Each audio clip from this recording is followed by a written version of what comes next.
Government shutdown enters day 17. Senators have left for their three-day weekend after that three-day work week, and the Senate voted again on Thursday with Democrats rejecting a bill to keep the government open and workers paid for the 10th time, marking now the 5th longest shutdown in government history.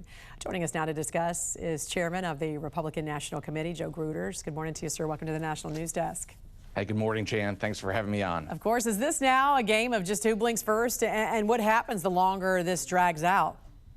Well, listen, it's not about blinking. It's about these poor workers out there and people that rely on the federal government for services and them missing their paychecks, missing their services. We're now in day 17. The Democrats have voted 10 times to keep the government closed, and the real victims are all these people that rely on the government for these various things.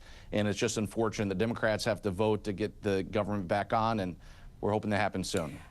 Chairman, which party do you think is going to see the most impact from this shutdown when it comes to state and local elections this year?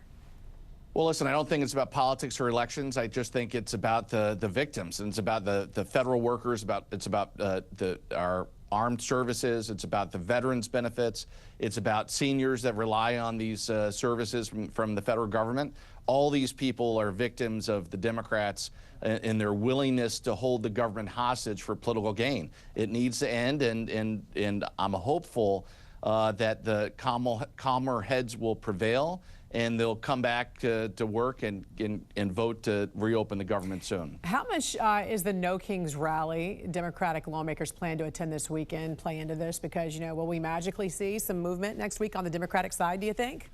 Well, listen, what you keep on hearing is the Democrats are beholden to their left-wing base, and that they want to have this rally first before they come to the negotiating table to vote to open the government back up. And when you hold the services from veterans and from law enforcement officials and from Border Patrol officials to play political games, it's wrong. And it's but yes, I think that's what you're hearing out there is maybe there will be some movement as a result. But it just goes to show you that they're beholden to the left-wing extreme segment of their party. What elections are you specifically keeping a close eye on right now that you feel could be representative of what we could see in the midterms?